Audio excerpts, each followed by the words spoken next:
The Rise of the Ottoman Empire. Chapter 1. The Seeds of a Dynasty. In the late 13th century, Anatolia was a land of chaos and opportunity. The once powerful Seljuk Sultanate of Rum had fragmented into smaller beyliks, Turkish principalities, vying for power amid internal strife and external threats. Amidst this turmoil, a small tribe of Turks, led by Osman Gazi, began to carve out its own territory. Osman was born into a noble family of warriors and leaders. From a young age, he demonstrated remarkable strategic thinking and leadership skills. His tribe, like many others, was nomadic, but Osman envisioned creating a more permanent and powerful state. His ambition was fueled by the decline of Byzantine influence and the weakening of other Turkish beyliks. Osman's first victories were small raids into Byzantine territory, targeting vulnerable outposts and villages. These raids served multiple purposes. They expanded his territory, demonstrated his strength, and attracted more tribes to his cause. His reputation as a fierce and just leader grew with each success. One of Osman's key strategies was to forge alliances with neighboring tribes in Turkish beyliks. Through marriage, diplomacy, and military might, he gradually extended his influence. His leadership was rooted in loyalty, faith, and a vision of uniting the Turkish tribes under a single banner. The region around Sohut, where Osman's tribe was based, was ideal, close enough to Byzantine borders to threaten their control, yet far enough to avoid immediate retaliation. Osman's growing power meant he was no longer just a tribal chieftain. He was a rising force that could challenge larger powers. In 1299, Osman declared himself the leader of a new principality, marking the true beginning of the Ottoman dynasty. His followers believed they fought not only for land, but for the expansion of Islam and the revival of Turkish strength. His charismatic leadership inspired loyalty and courage among his tribes. Osman's early conquests were modest but significant. He captured small towns and forts, establishing a network of fortified bases. These settlements became the backbone of what would soon evolve into an empire. His military campaigns were characterized by swift cavalry attacks, guerrilla tactics, and a relentless drive to expand. The foundation of the Ottoman state was laid during these years, built on the principles of faith, loyalty, and ambition. Osman's vision was clear: to forge a lasting power that would resist Byzantine encroachment and unite the Turkish tribes. As the 14th century approached, the Ottoman beylik was still small, but growing rapidly.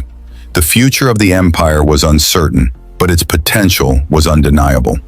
The seeds of a mighty dynasty had been sown, and the world was about to witness the rise of a new power in Anatolia. Osman Gazi's leadership marked a period of intense military and political activity. His reputation as a formidable warrior spread beyond his immediate tribes, attracting more followers and tribes eager to join his cause. His vision was to create a state that could stand against the declining Byzantine Empire and the fractured Turkish beyliks. One of Osman's most significant early victories was the capture of the Byzantine fortress of Bilecik around 1300. This strategic conquest gave him control of a vital crossroads near the Byzantine border, allowing him to project power deeper into Byzantine territory. It also served as a symbol of his growing strength. Osman's military tactics combined swift cavalry raids, surprise attacks, and fortified towns. His warriors, called Ghazis, were motivated by religious zeal and the desire for land and wealth. Their success depended on mobility, discipline, and unity. Osman understood that his strength lay in the cohesion of his tribes and his ability to adapt. Diplomacy played a crucial role in Osman's rise. He forged alliances with other Turkish tribes and even with some discontented Byzantine factions. Marriage alliances helped cement ties, while treaties allowed him to consolidate control over conquered areas. In 1302, Osman's forces faced and defeated a Byzantine army at the Battle of Baphius. This victory was a turning point, establishing Ottoman dominance in northwestern Anatolia. It boosted morale and credibility, attracting more tribes and warriors to his cause. Osman's expansion was not merely military, it was also political. He established administrative structures in the conquered territories, appointing loyal leaders and developing governance. His rule was characterized by justice and religious piety, which helped legitimize his authority. By the time of his death around 1326, Osman had laid the groundwork for a nascent empire. His conquests had expanded his territory significantly, and his successors inherited a formidable foundation. The Ottoman state was no longer just a tribal beylik. It was becoming a regional power. Osman's legacy was that of a visionary leader who turned a small tribe into a rising empire. The future of the Ottoman Empire looked promising. Its expansion was just beginning, and its influence was set to grow far beyond Anatolia. Following Osman's death, his son Orhan took the helm. Under Orhan's leadership, the Ottoman state transitioned from a tribal beylik to a more organized and centralized principality. His reign marked the beginning of institutional development that would support future expansion. Orhan continued his father's policy of military conquest, focusing on consolidating control over the territories Osman had captured. By 1326, he had seized Bursa, which became the first major Ottoman capital. This conquest was critical. It provided a strategic base, a hub for administration, and a symbol of Ottoman power. The capture of Bursa also marked a shift from raiding to more formalized governance. Orhan began establishing Ottoman administrative structures, building a legal system, appointing officials, and creating a standing army. He also promoted Islam, encouraging the construction of mosques and religious schools, which helped legitimize Ottoman rule. The Ottoman military evolved during this period. Orhan organized a standing army that included both cavalry and foot soldiers, supported by a system of feudal land grants called timurs.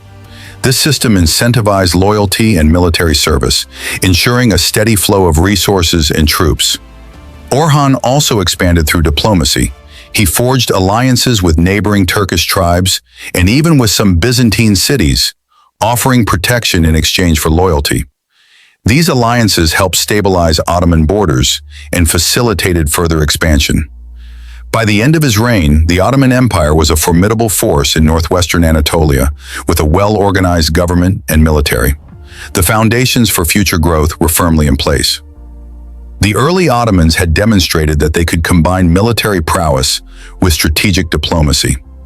Their success set the stage for the empire's continued rise, expanding into new territories, shaping the political landscape of Anatolia, and challenging the remnants of Byzantine power. The story of the Ottoman Empire was far from over. The seeds of a great empire had been firmly planted, and the coming decades would see its influence stretch even further. As the 14th century progressed, the Ottoman state entered a period of rapid expansion. Orhan's successors pushed the borders further west and south, capturing key Byzantine cities and fortresses. Their military campaigns were relentless, driven by a combination of religious zeal, strategic ambition, and the desire for wealth. One of the most notable early conquests was the city of Nicomedia, modern Izmit, which became a vital gateway to the Black Sea and the Balkans. Its conquest secured Ottoman control over a crucial trade route and served as a launchpad for future campaigns westward. The Ottomans also launched campaigns into the Balkans, taking advantage of internal Byzantine conflicts and the declining Byzantine influence in the region. These campaigns were characterized by swift cavalry raids, sieges, and the establishment of Ottoman garrisons in conquered territories. Throughout these years, the Ottoman military organization continued to evolve. The Janissaries, an elite infantry corps, began to emerge as a formidable force. Their loyalty to the Sultan and their discipline became a cornerstone of Ottoman power. The expansion was not solely military. The Ottomans also established alliances with other Turkish beyliks, consolidating Turkish power across Anatolia. This network of alliances allowed for coordinated campaigns and mutual support. Economically, the Ottoman conquest brought new resources, taxes, and trade routes under their control. Bursa flourished as an economic hub, producing textiles, ceramics, and other goods that fueled their growth. By the late 14th century, the Ottoman Empire was no longer a small beylik. It was a rising regional power, capable of challenging both Byzantine remnants and other Turkish states. Its influence was spreading across Anatolia, and its ambitions were growing. The stage was set for even greater conquests, and the empire's future expansion would shape the entire region for centuries to come.